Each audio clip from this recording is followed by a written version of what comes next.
आप सभी को खरना की ढेर सारी शुभकामनाएँ। आज मैं बात करूँगी खरना के बारे में। छठ पूजा का त्योहार जैसे कि नहा-खाए से शुरू होता है, उसके दूसरे दिन का व्रत जो रहता है वो खरना का रहता है। तो इस साल 2023 में खरना पड़ा है 18 नवंबर शनिवार के दिन।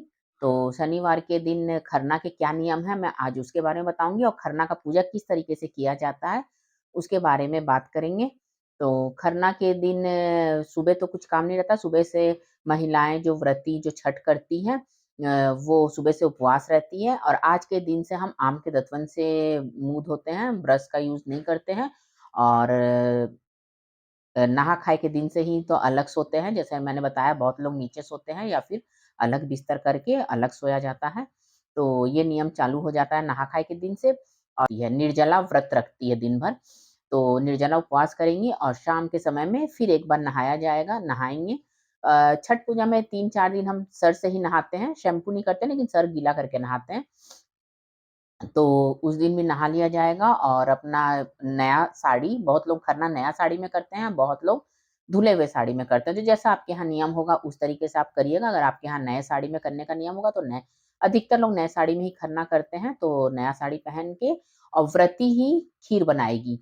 तो इस दिन गुड़ का खीर बनता है और रोटी बनता है। तो जो व्रती महिलाएँ जो उपवास की रहती है, वही व्रत का खीर बनाती हैं, दूसरा नहीं अगर दूसरा कोई बनाएगा तो उसको बहुत नियम-टियम से बनाना पड़ेगा, उसको भी उपवास रहना पड़ेगा, उसको भी चूड़ी चेंज करना पड़ेगा, उसको भी कपड़ा चेंज करना पड़ेगा, नहाना पड़ेगा, इसीलिए जो उपवास रहता है वही बनाता है। लकड़ी के चूल्हा में बनाने का प्रावधान है, तो अगर बहुत से लोग अभी भी लकड़ी के चूल्हे में बनाते हैं, तो लकड़ी का चूल्हा को पहले सिंदूर से हम 5 बार या 7 बार टिक देंगे। अगर लकड़ी का चूल्हा में नहीं बना रहे हैं, गैस चूल्हा जो नया हम अलग से रखते हैं छठ पूजा के लिए, उसमें बना रहे हैं, तो उसको भी हम सिंदूर से पहले टिक देंगे 7 बार और 1 ग्लास पानी हम जल देवता को चढ़ा देंगे, साइड में 1 ग्लास पानी या 1 लोटा पानी हम रख देंगे। उसके बाद हम खीर बनाएँगे। तो पहले हम चूल्हा का पूजा कर लेंगे, चूल्हा का पूजा करने के बाद हम उसमें खीर बनाएँगे। तो खीर बनेगा गुड़ का और गुड़ का खीर बना के उसके बाद हम रोटी बनाएँगे। तो रोटी जो बनेगा वो बहुत लोग तावा नहीं चढ़ाते हैं, तो कढ़ाई में ही रोटी बनाते हैं और जिनके यहाँ तावा चढ़ता है वो तावा में रोटी बनाता है। तो इस तरीके से रोटी बना लिया जाता है और ये रोटी भी हम जो अच्छा आटा जो छठ के लिए अलग से पिसवाए हैं उस आटे का रोटी बनेगा। जो डेली यूज़ का आटा होता है उसका नहीं बनता है। तो ये अलग से जो हमारे छठ पूजा के लिए आटा आया रहता है उसमें से रोटी बनता है। तो इस तरीके से हम रोटी और खीर तैयार कर लेते हैं। उसके बाद व्रती अपना व्रत एकांत में तोड़ती है, ज़्यादा हल्ला-गुल्ला नहीं होना चाहिए जहाँ पे व्रत तोड़ रही है, शांत जगह होना चाहिए। तो वहाँ पे पहले हम ज़मीन को अच्छी तरह से पोंछ देते हैं, पोंछ के वहाँ पे बैठ जाएँगे और बैठ के हम पहले खीर और रोटी को निकाल लेंगे। खीर रोटी को थाली में निकाल लिया जाएगा, थाली में निकाल के वहाँ पे हम एक दिया जलाएँगे, अगरबत्ती जलाएँगे और मतलब आग थोड़ा-सा जलाते हैं, जो अग्नि देवता है उनको थोड़ा-सा जलाया जाता है।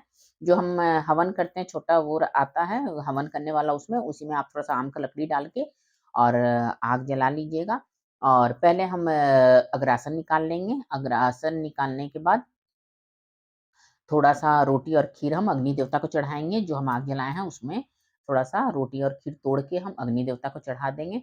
अग्नि देवता को चढ़ा के थोड़ा-सा हम पानी दे देंगे, पानी देने के बाद हम अग्रासन तो निकाल लिए हैं, उसके बाद हम अ, जो व्रती है, वो पहले खीर और रोटी खाएगी। तो वहाँ पे अपना उसके उसके पहले खाने के पहले वो सिंदूर लगाएँगे, पीला वाला सिंदूर लगाएँगे व्रती को, जो महिलाएँ व्रत की हैं, उनको नाक से सिंदूर लगाया जाता है, पीला सिंदूर।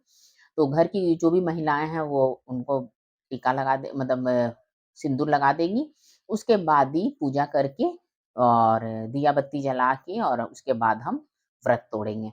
व्रत तोड़ के पहले खा लेंगे, खाने के बाद फिर जो हम अग्रासन निकाले हैं, वो घर के बड़े लोग को दिया जाएगा। घर के बड़े बच्चे जो भी हैं, प्रसाद के रूप में थोड़ा-थोड़ा सबको दे दिया जाएगा। और उसके बाद जो हम सिंदूर लगाए थे व्रती को, जो व्रत की थी महिलाएँ, उसमें से अगर सिंदूर बचा रहता है, तो वो सिंदूर फिर घर की बाकी महिलाएँ जो सुहागन हैं, उनको भी लगा दिया जाता है। क्योंकि सिंदूर भी प्रसाद है, तो इसीलिए प्रसाद के तरह से सब सुहागन औरत को दिया जाता है और उसके बाद फिर घर के सभी लोग प्रसाद खा लेते हैं। अगर आस-पड़ोस के लोग को बाँटना है, तो आप खरना का प्रसाद का भी बहुत ज़्यादा महत्व है, तो आप अपने पहचान, अड़ोस-पड़ोस जहाँ देना है, वहाँ पे व्रती के व्रत तोड़ने के बाद आप प्रसाद का वितरण कर सकते हैं। तो इस तरीके से खरना का भी त्योहार खत्म हो जाता है। तो इस तरीके से मैं आज खरना का नियम आप लोगों को बता दी हूँ।